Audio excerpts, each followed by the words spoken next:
Let's see what we got. So They let's laughed at couch his surf house through until the they craziest seen looking Pitbull on the houses that inside. you'll want to laugh at until you step inside. And to get their the rails ugly. It'd be hard not to laugh at them for living in a train car, but you should hold your judgment until they invite you They live in the inside. train. See, behind this icky exterior is a chic, modern living space with all the amenities of a regular home. Nah, nigga, you Located made that in picture Portland, up. Oregon, this is an original Made that shit up. 1949 Pullman rail car that measures 85 feet long and 9.5 feet wide, Does it giving it an move or just stay impressive there? 800 square feet of space. In the early 2000s, Liz Mapelli bought the car and spent $250,000 outfitting it with a bedroom, kitchen, and bathroom with a special incinerator toilet that recycles your waste. Burnt human poo. Why choose that to spend $250,000 on when you could have just went built a house for that much? Like, Somebody light a candle, sense please. does that make? Liz hasn't fitted the home won't with be running different water, too bad. but she says that it could easily be provided by a water tank on the roof that'd then be hooked up to the sink and shower bowl.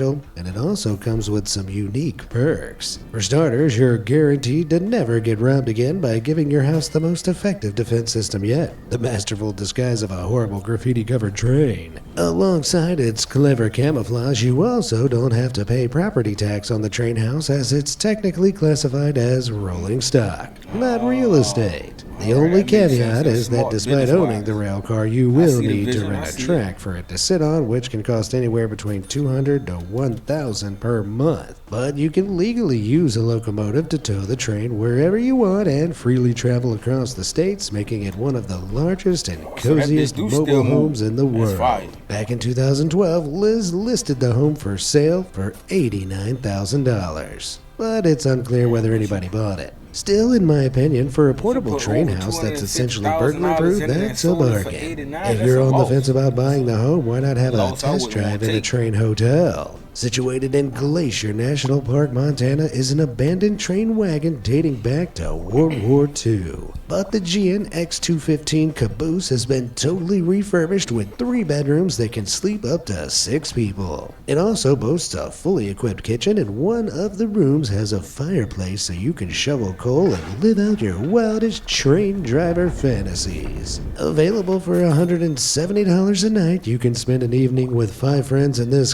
beautiful caboose, and they I hold guarantee you'll be putting 6 in an people. offer on your own train house the very next morning.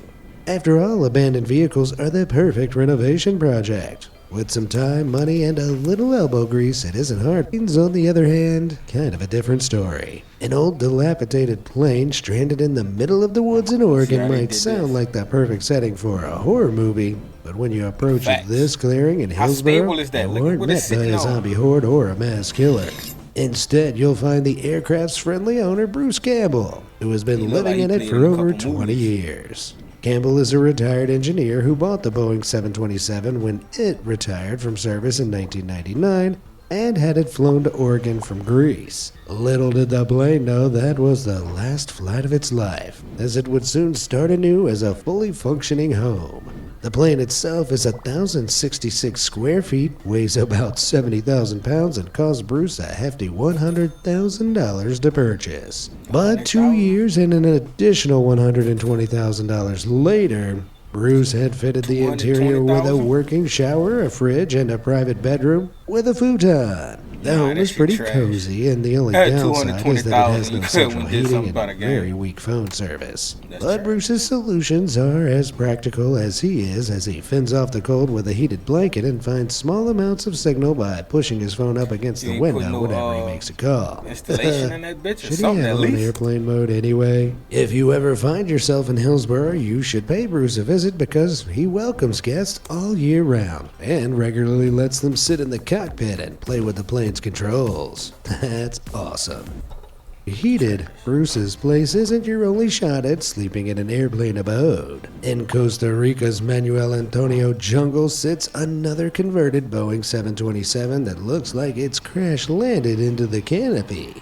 But unlike Bruce's grounded airplane, this one is available for rent, and it's actually a suite in a hotel. Yeah, The plane was built in That's how you supposed to 1965, do and it. in a past life, it was a South Yeah, sure they Africa got Air and installation and shit in Avianca theirs. Airlines workhorse. But today, the Hotel Costa Verde has see, that's converted fire. it into a fully refurbished 2-bedroom, 2-bathroom suite with a wooden interior that sits on top of a 50-foot platform. I like The that. hotel lists it as their most exclusive suite, and during high season, a stay will cost you $406 per night. But during the winter months, those sky-high rates can fall as low as $260, Just buy which the is shit. far I'll do more 200 reasonable, and something, but- especially as the room houses up to 6 people, It so ain't you nothing can special split the about it. price Do with that, 5 of it's your just buds. expensive. I don't even I like wonder the if we can wilderness pay in like air that, so miles. fuck no. The You way step that both outside Bruce and it's and the Costa Verde transform bugs and those scrapped bears and airplanes shit. into I'm buildings is good. pretty impressive.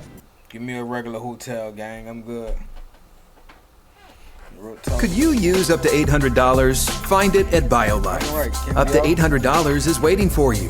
Just happened? donate. Let me have But nobody has mastered turning one man's trash into treasure like Gregory Clark. See, Greg initially gained notoriety online in 2011 dumpster? for his home built inside a $2,000 waste container. But before you laugh, despite the dumpster's cramped size and trashy exterior, it the was fuck? able to house a fully functioning abode with a bed, shower, stove, and a flushing toilet. Greg wasn't satisfied with the basics, so he also installed a minibar and barbecue in the home, showing that you can live small and retain some of life's simple pleasures. This dumpster nigga live home in was a such a dumpster. success that Greg started building more and giving them to homeless people to live in. Each mini house is constructed from scrap materials taken from garbage dumped on the streets, and today Greg hosts workshops so he can teach volunteers how to build the trash pads themselves. So not only do the homes guarantee a dry place to sleep for a homeless person, it also clears the street of discarded waste. And each one is made for less than $100, making them incredibly economical. Talk about recycling responsibly. Old Greg really promised to keep the streets clean. And the next time someone tells you your room is a dump, take it as a compliment. But bringing up the fact that sewage pipe. These old poop pipes are now totally functional tiny houses, nah, they and just although doing this lot anything, looks like a man. They construction creating site, shit out of these shit. so-called O-Pods are the God brainchild damn. of James Law and his company Cyber Texture. They were created as a low-cost alternative to the extortionately expensive Hong Kong housing market, which was ranked the world's most unaffordable city for the 14th year in a row in 2025. The O-Pods are built out of repurposed stackable concrete water pipes that measure 8.2 feet across, and that feels cramped, but each one is kitted out with all the amenities you could need for Bruh, cooking, nigga bathing, turned the and water sleeping pipe to a comfortably. house. Furthermore, the windows on either To a place end to are sleep. double glazed for insulation and work as doors. And the best part? The whole tube weighs just 22 tons, so it can easily be moved wherever you want on the back of a truck. Of course, at only 100 square feet, the O-Pods really put the tiny into tiny house. But James believed that these tubes would be perfectly adequate for young people looking for temporary housing like students. They're currently only at the prototype That's fire. stage, but Good James idea. estimates that they'll eventually be sold for around $15,000 per unit. And hey, when rent prices are at an all-time high, it's either a repurposed concrete water pipe or an end-use one. And I know which one I'd rather live in. Seriously, the housing Look market cool. is getting so dire you'd think we're running out of land to build on. don't see In the Hong bad Kong one, alone, though. over 200,000 people live in coffin homes, which are subdivided apartments that are so small people barely have room to stretch out their legs. So it's no wonder that some people.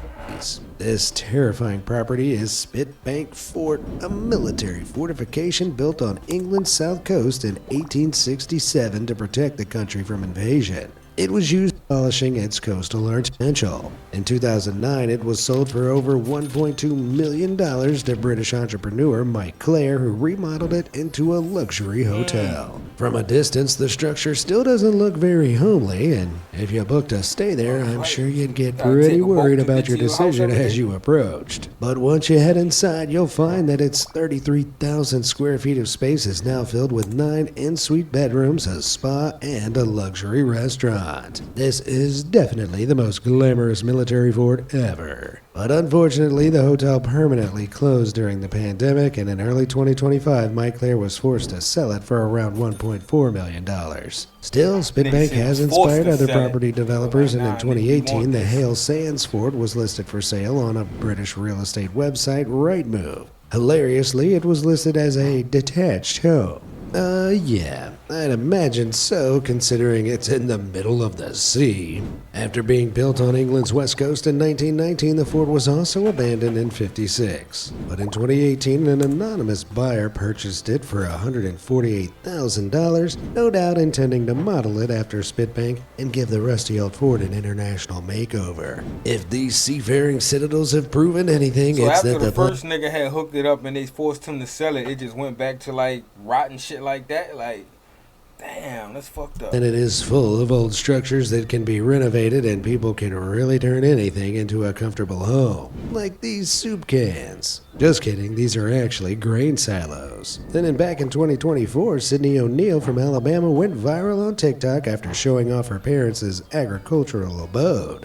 She explained that her parents bought some land 2 to 3 years prior before buying the silos and spending around $100,000 converting them into a full-on home. One silo holds the kitchen, living room, 2 bathrooms, and a laundry room, while the other contains the master bedroom with an en-suite and an upstairs space for storage. Both of the tin cans are connected with a hallway, and today they're designed to house humans, not grain, with electricity and running water.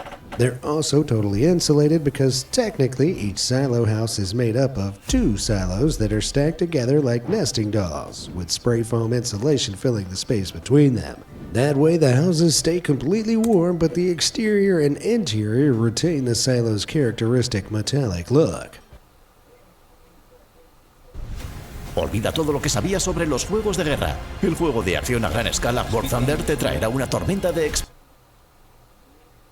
The family thought of everything. And they even built a small safe room in one of the silos that functions as a tornado shelter. Ain't no twister whisking this family away to Munchkin Land. But of course, even if they do get blown away, it isn't the end of the world, because they can just drop off in Idaho and spend a night in the Big Idaho Potato Hotel. Now, whether they're baked, boiled, mashed, fried, turned to chips, or hash brownified, I love taters. But I'm not sure I'd like to live inside one. Still, if you disagree, then the Big Idaho Potato Hotel is the place for you. See, in 2012, the Idaho Potato Center turned 75, and to celebrate the anniversary, a 28-foot-long, 12-foot-wide, and 6-ton potato was created out of steel, plaster, and concrete. Then it was driven across the country on a 7-year national tour before being retired. But a former member of the touring team called Kristen Wolf knew that this spectacular spot had some life left in it. So in 2019, she converted the tater into a 1-bed Airbnb located in South Boise, Idaho. It definitely gives a new meaning to the term starch sheets. And the potato's walls were fitted with 10-inch thick, expanding foam for insulation, and an underground pipe that acts as a natural fan. Furthermore, despite the unassuming exterior, this hotel is beautifully furnished with a queen-size bed, plus a separate silo for the bathroom that's kitted out with a fireplace and hot tub, so you can finally feel like a boiled potato. At $189 a night, the hotel is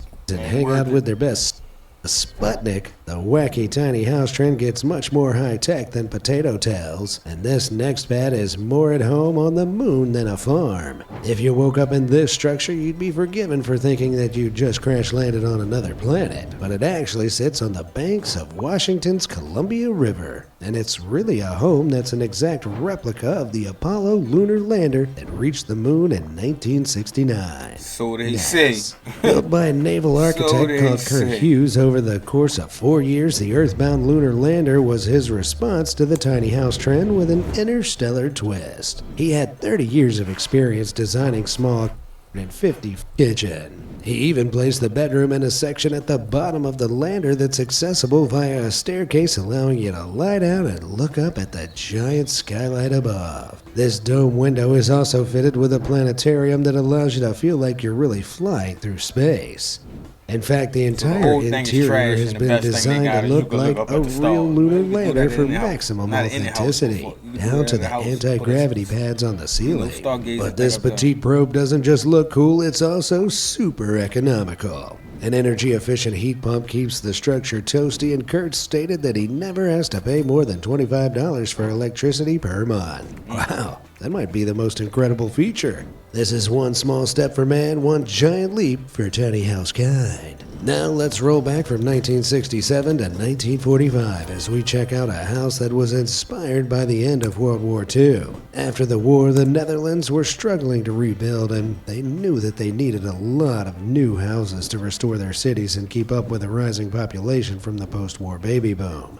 But they wanted these new structures to be creative, so in 1968 they started offering grants for experimental housing, and an architect called Piet Bloom rose to the shaft to set the idea resulted in a dream. 72 feet by 12 at rock wall. How large or well insulated it is. Living on a The aesthetics of the 70s and 80s were questionable at best, but the houses weren't just a passing trend, and 3 more were built in Toronto in 1996. It is a little hard to take the building seriously, but who are we to judge? After all, home is square the heart is. Piet's design has certainly withstood the test of time, unlike this next house, which only stood for a few short months in 2022. A 2-story condo in the heart of Los Angeles would usually be some expensive real estate. But despite this property's low carbon footprint and abundance of natural light, it's totally free. Wow, nice. Because it's...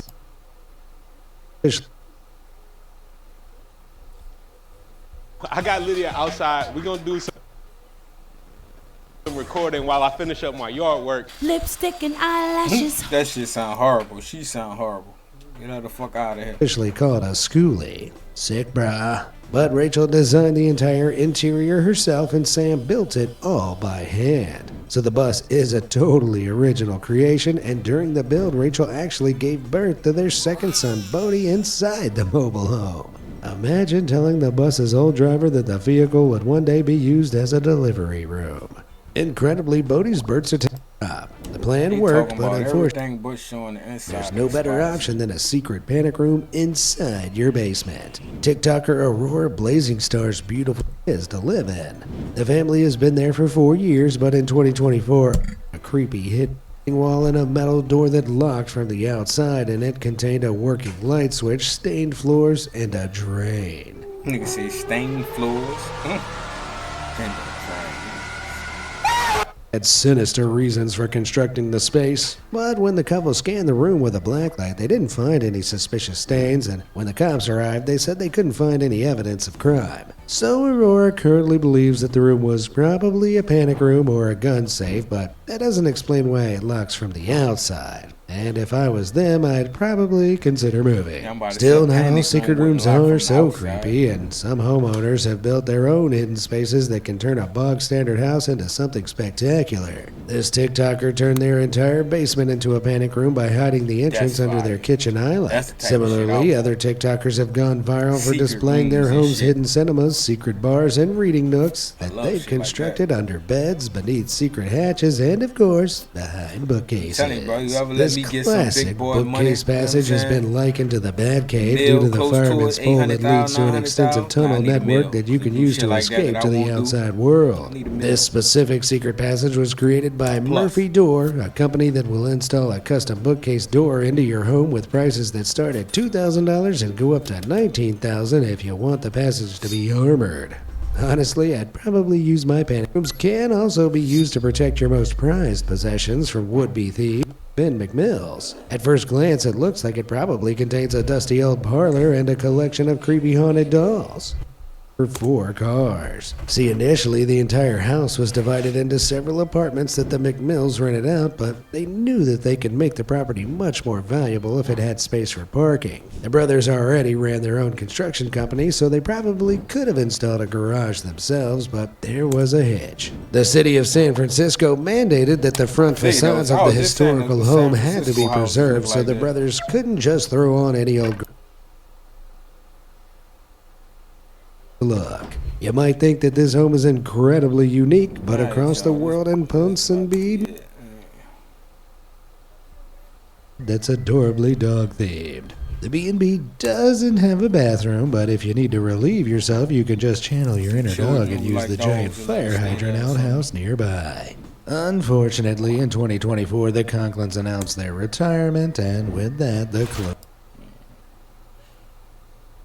2003, he branched into the property market by creating Fat House, which is exactly what it sounds like. The 23-foot house has all the markers of a regular suburban home with a tiled roof, a center door, and windows on either side. But instead of bricks, the distinct walls are built out of a metal frame and polystyrene that makes... House.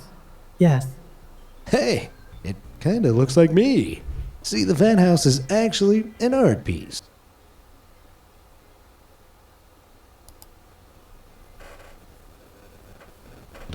It looks like some poor homeowner has been blown up there by a tornado, and Worm named the art piece House Attack.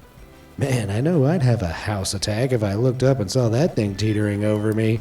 The house was built with a wedge-shaped gap in the roof and then carefully craned into position, and Worm has said that it serves as a symbol for everyday occurrences as well as small-mindedness. That ain't do nothing but piss me off. Fuck, if I do post it.